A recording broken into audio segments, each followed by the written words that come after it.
Student, आज हम लोग बात करेंगे मेटामॉर्फोसिस इन इंसेक्ट। मैंने इसके पहले लेक्चर में आप लोगों को आर्थ्रोपोडा के कैरेक्टरिस्टिक बताए थे। उसमें लास्ट पॉइंट आया था मेटामॉर्फोसिस की। इंसेक्ट में विभिन्न प्रकार की मेटामॉर्फोसिस होती है। आज हम बात ये करते हैं कि आखिर मेटामॉर्फोसिस क्या होती है। आपने देखा कि जैसे ही एग लेइंग के बाद जो एग होता है, तो एग से जो जीव बाहर निकलता है वो यंग वन हो सकता है। यंग का मतलब है वो इस प्रकार का होगा जो अपने एडल्ट के हूबहू होता है, उसमें किसी तरह का अंतर नहीं होता, बस सिर्फ उसका साइज छोटा होता है। तो अब इसमें सिर्फ विकास होता है, इसका मतलब यंग वन धीरे धीरे डेवलपमेंट करके एडल्ट में चेंज हो जाता है। तो ऐसी कंडीशन में हम उसे मेटामॉर्फोसिस नहीं कहते, उसे सिर्फ डेवलपमेंट कहते हैं।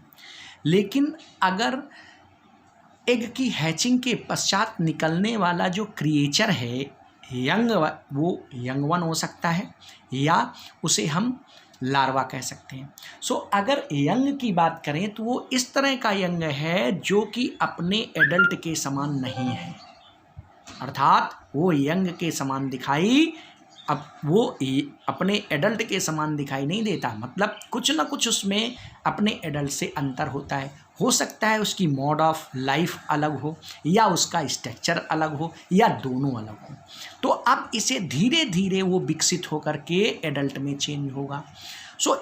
या यंग एग से निकलने के पश्चात एक ऐसा क्रिएचर बनता है जो कि पूर्ण रूप से अपने एडल्ट से भिन्न होता है, उसे हम लोग या लार्वा कहते हैं। और ये लार्वा मेटामॉर्फोसिस, अब कौन सा शब्द हमने यूज किया, वो इस परिवर्तित होकर के जब एडल्ट बनता है तो उस पूरे प्रोसेस को हम मेटामॉर्फोसिस कहते हैं। तो ये एक ट्रू मेटामॉर्फोसिस या सत्य मेटामॉर्फोसिस होती है।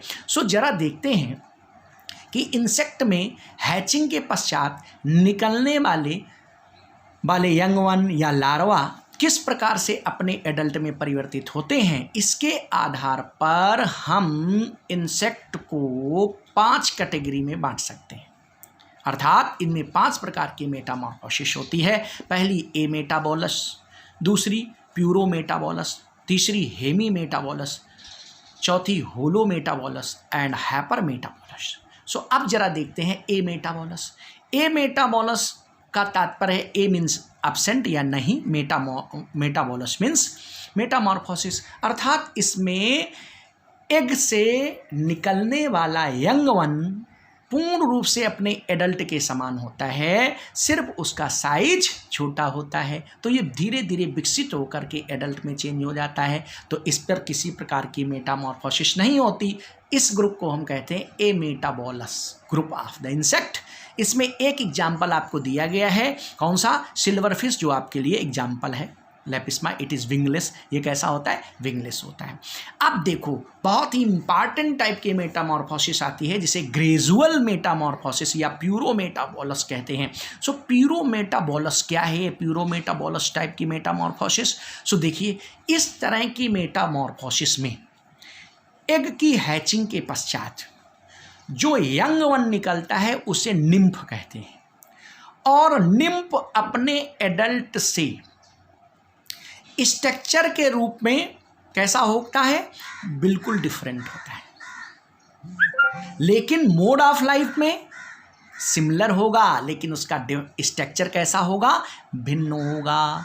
इस प्रकार के यंग वन को हम निम्फ कहते हैं। यह निम्फ धीरे धीरे किस पर, इमेगो या एडल्ट में परिवर्तित होता है, इसलिए इसकी कई निम्फल स्टेट बन जाती हैं, एक नहीं कई निम्फल स्टेट आती हैं, इसलिए इसे हम लोग ग्रेजुअल मेटामॉर्फोसिस कहते हैं। और ये मुख्यतः बहुत से इंसेक्ट में होता है, लेकिन काकरोच आपने सुना होगा, जैसे काकरोच में 13 निम्फल स्टेट होती हैं। कितनी होती हैं, काकरोच के केस में 13 निम्फल स्टेट पाई जाती हैं। ये कहाँ कहाँ पर पाया जाता है, काकरोच में, ग्रासहॉपर में, लोकस्ट में, टर्माइट्स में, बेड बग में और लाइस में यहाँ पर पाया जाता है। अब देखो हमने कहा ना कि इसमें बहुत धीरे धीरे ग्रेजुअल मेटामॉर्फोसिस का मतलब ये होता है धीरे धीरे मेटामॉर्फोसिस होती है। सो देखो इसमें बहुत सी निम्पल स्टेट आती हैं, जैसे कि अगर हम काकरोच की बात करें तो इसमें 13 निम्पल स्टेट होती हैं। कितनी होती हैं? सो इसमें 13 निम्पल स्टेट पाई जाती हैं।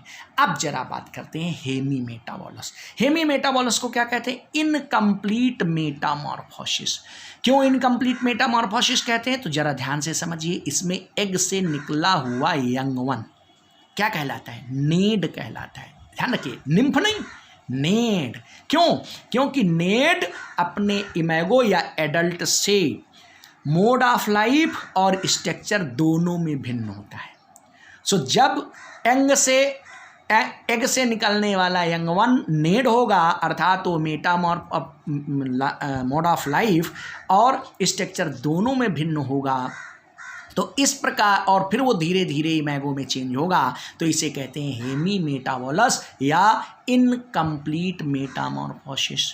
अब जरा देखिए ये कहाँ पर पाया जाता है? सो एग्जाम्पल आपको देना पड़ेगा। एग्जाम्पल होगा ड्रैगन फ्लाई। कौन सा होगा?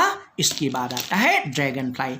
अब जरा देखिए इसके बाद की बात अगर हम करें तो इसके बाद अब कौन सी मेटामॉर्फोसिस आएगी? तो इसके बाद की मेटामॉर्फोसिस को हम लोग कहते हैं कौन सा? होलो मेटाबोलस। कौन सा टाइप का होगा? तो होलो मेटाबोलस टाइप की मेटामॉर्फोसिस होगी। मीन्स होलो मेटामॉर्फोसिस। अब देखिए चौथी तरह की होगी होलो मेटाबोलस। इसे कंप्लीट मेटामॉर्फोसिस कहते हैं। क्यों कंप्लीट मेटामॉर्फोसिस कहते हैं? क्योंकि इस प्रकार की मेटामॉर्फोसिस में लार्वा का फॉर्मेशन होता है। सो क्या होगा? एंग से निकलेगा, जो एग से हैचिंग के पश्चात लार्वा निकलता है। लार्वा धीरे धीरे क्या कर सकता है? लार्वा प्यूपा में कभी कभी बदलता है। ना भी बने तो क्या होना जरूरी है? उसमें लार्वा होना जरूरी है। और फिर प्यूपा किस में चेंज हो जाएगा? इमेगो में। कभी कभी सिर्फ एंग से क्या बनता है? लार्वा। और लार्वा किस में चेंज हो जाता है? इमेगो में। तो इसका मतलब लार्वा का होना कंपलसरी है, तभी उसको हम लोग क्या कहेंगे? होलो मेटाबोलस। कौन सी? होलो मेटाबोलस या कंप्लीट मेटामॉर्फोसिस कहते हैं। अब देखिए यहाँ पर सोचने वाली बात है, बटरफ्लाई और मॉथ में कौन सा लार्वा होता है? कैटरपिलर। हाउस फ्लाई में मैगॉट, बीटल में ग्रब, मॉस्किटो में रिंगलर। तो इस तरह से लार्वल फॉर्म आप याद कर लेंगे। नाउ अब हाइपर मेटाबोलस। देखो हाइपर मेटाबोलस, इसका मतलब अब एक लार्वल फॉर्म नहीं होती, कई लार्वा बनते हैं एक के बाद एक। जैसे कई निम्फ होते थे ऐसे यहाँ पर कई लार्वल फॉर्म बन जाते हैं। तो जब कई लार्वल स्टेट आ जाती हैं तो उसे हम हाइपर मेटाबोलस कहते हैं। एग्जाम्पल इसमें आएगा कौन? ब्लिस्टर बीटल, या इसको कहते हैं लता, LYTT। Okay, thank you.